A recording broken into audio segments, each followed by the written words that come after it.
اس وقت عیسائی اور یہودی دنیا ایک عالم خوشی اور سرمستی میں ہے۔ ان کا خیال ہے کہ اب وہ وقت قریب آن پہنچا ہے جب پوری دنیا پر ان کی حکومت قائم ہو جائے گی۔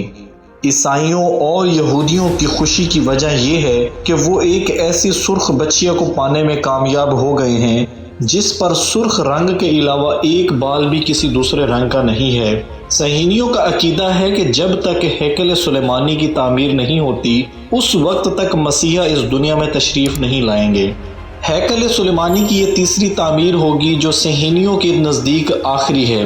ہیکل سلیمانی کی از سر نو تعمیر کے لیے سب کچھ تیار ہے، مگر صہیونی ربی کہتے ہیں کہ اس وقت تک یہودی حالت ناپاکی میں ہیں جب تک انہیں پاک نہیں کر دیا جاتا۔ اس وقت تک ہیکل سلیمانی کے احاطے میں داخلے کی اجازت نہیں دی جا سکتی۔ اگر اس کے برخلاف کیا گیا تو یہودیوں پر بڑی آسمانی آفت آئے گی۔ اب سوال یہ پیدا ہوتا ہے کہ یہودیوں کو پاک کس طرح کیا جائے؟ ناظرین، اللہ کے پیغمبر حضرت موسیٰ علیہ السلام کو اللہ تعالیٰ نے ایک صندوق عطا کیا تھا جس کا ذکر قرآن مجید میں بھی موجود ہے، جسے تابوت سکینہ کہا جاتا ہے۔ یہ صندوق ایک الگ خیمے میں رکھا جاتا تھا جہاں پر حضرت ہارون علیہ السلام سمیت کسی کو جانے کی اجازت نہیں تھی۔ سال میں صرف ایک دن جو تہوار کا دن ہوتا تھا اس خیمے میں حضرت ہارون علیہ السلام جاتے تھے اور اللہ تعالیٰ سے اپنی قوم کے لیے بخشش طلب کیا کرتے تھے۔ خیمے میں جانے سے قبل ایک گائے اور 2 بکرے قربانی کے لیے لائے جاتے تھے۔ سب سے پہلے گائے کی قربانی پیش کی جاتی تھی۔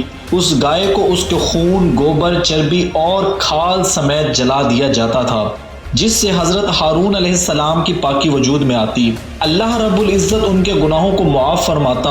اس کے بعد 2 بکرے لائے جاتے، ان کی قرآندازی ہوتی، جس بکرے کا نام قرآندازی میں نکل آتا اس کی قربانی گائے کی طرح کر کے جلا دیا جاتا۔ اس بکرے کی قربانی سے بنی اسرائیل کے گناہوں سے پاک ہونے کا اعلان کیا جاتا۔ دوسرے بکرے کے سر پر حضرت ہارون علیہ السلام ہاتھ رکھ کر بنی اسرائیل کے تمام گناہوں کو اس پر منتقل کر دیا کرتے تھے اور اس بکرے کو بیابان میں آزاد چھوڑ دیا جاتا تھا۔ ناظرین، یہودیوں کا ماننا ہے کہ یہودیوں کی پاکی اس وقت تک عمل میں نہیں آ سکتی جب تک سرخ رنگ کی بچیا کی قربانی نہ پیش کی جائے۔ اس سرخ بچیا کا گزشتہ 2000 برسوں سے یہودی انتظار کر رہے ہیں۔ یہ سرخ بچیا ان تمام شرائط پر پوری اترنی چاہیے جو یہودی مذہبی کتب میں موجود ہے، یعنی یہ بے عیب ہو اور مکمل طور پر سرخ ہو۔ اس کا ایک بال کسی دوسرے رنگ کا نہیں ہونا چاہیے، حتیٰ کہ اس پر کوئی تل بھی نہ ہو۔ چند ربی 2 بالوں تک کی چھوٹ دیتے ہیں۔ اگر سرخ رنگ کے علاوہ پورے جسم پر 2 بال کسی اور رنگ کے ہوں تو اس کی چھوٹ ہے۔ اس سرخ بچیا کے بغیر یہودیوں کی دنیا پر غلبہ پانا ان کے نزدیک ناممکن ہے، اس لیے اس بچے کی تلاش پوری دنیا میں جاری تھی۔ کئی دفعہ ایسی سرخ بچیا کو ڈھونڈ بھی لیا گیا تھا، مگر مذہبی رہنماؤں کے مطابق یہ تمام شرائط پر پورا نہیں اترتی تھی، اس لیے پھر سے نئی تلاش شروع کر دی گئی۔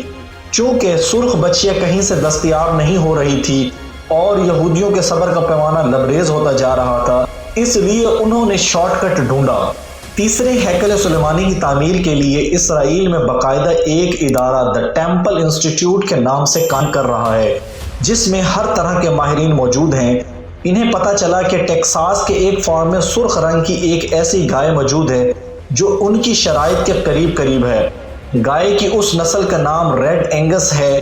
ماہرین ٹیکساس کے اس فارم میں پہنچے اور انہوں نے ریڈ اینگس کے انڈے یعنی ایمبریوز حاصل کیے، اور اس کے بعد اسرائیل میں ایک فارم میں جہاں پر گائے کی افزائش ہوتی ہے بے عیب سرخ رنگ کی بچیا کی بذریعہ ٹیسٹ ٹیوب پیدائش کی کوششیں شروع کر دی گئی۔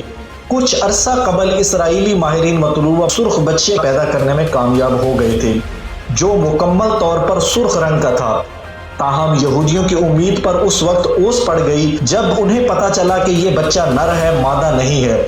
مذہبی شرائط کی روح سے بچیا درکار ہے، بچڑا نہیں۔ اس کے بعد دوبارہ کوششیں شروع کر دی گئی۔ دی ٹیمپل انسٹیٹیوٹ کی جانب سے اعلان کیا گیا ہے کہ کلی طور پر سرخ بچیا کی پیدائش اسرائیل میں ہوئی ہے، جس کے ساتھ ہی دنیا کے اختتام کا باب شروع ہو گیا ہے اور کائنات اپنی زندگی کے آخری مرحلے میں داخل ہو گئی ہے۔ اب یروشلم میں تیسرے معبد کی تعمیر ہوگی جس کے سامنے اس بچیا کی قربانی پیش کی جائے گی اور پھر مسیح کا ظہور ہو جائے گا۔ یہودیوں کا عقیدہ ہے کہ جب تک ہیکل سلیمانی کی تعمیر نہیں ہوتی اس وقت تک دجال اس دنیا میں نہیں آئے گا۔ ہیکل سلیمانی کی یہ تیسری تعمیر ہوگی جو یہودیوں کے نزدیک آخری ہے۔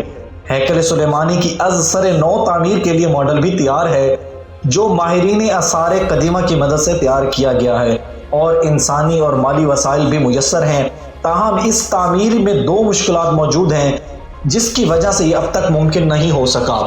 پہلی یہ کہ ہیکل سلیمانی کی تعمیر کے لیے یہودیوں کو گناہوں سے پاک کرنے والی قربانی کی شرط ہے، جس کے لیے قدیم یہودی روایات کے مطابق قربانی کے لیے ایک ایسی سرخ بچیا درکار ہے۔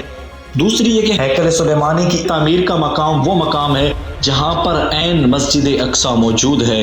یہ بھی رپورٹس سامنے آئی ہیں کہ آلریڈی مسجد اقصی کی بنیادوں کو کمزور کر رہے ہیں تاکہ بعد میں یہ اس کو شہید کر سکیں۔ ان کو بس یہ لال گائیں چاہیے تھی جو اب ان کو مل گئی ہیں، حتیٰ کہ یہ کہا جا رہا ہے کہ اس مہینے یعنی اپریل میں یہ شاید سرخ گائے کو ذبح کر دیں، جس کا مطلب ہوگا کہ پھر یہ مسجد اقصی کو شہید کرنے کی کوشش کریں گے، وہ جگہ جو ہم مسلمانوں کے لیے بہت زیادہ مقدس ہے۔ آپ سوچیں کہ اگر اس مسجد کو شہید کرنے کی کوشش کی گئی، ایسی جگہ جو ہم مسلمانوں کے لیے بہت مقدس ہے، تو اس کا رزلٹ کیا ہوگا؟ ظاہر سی بات ہے کہ دنیا میں خطرناک جنگ شروع ہو سکتی ہے۔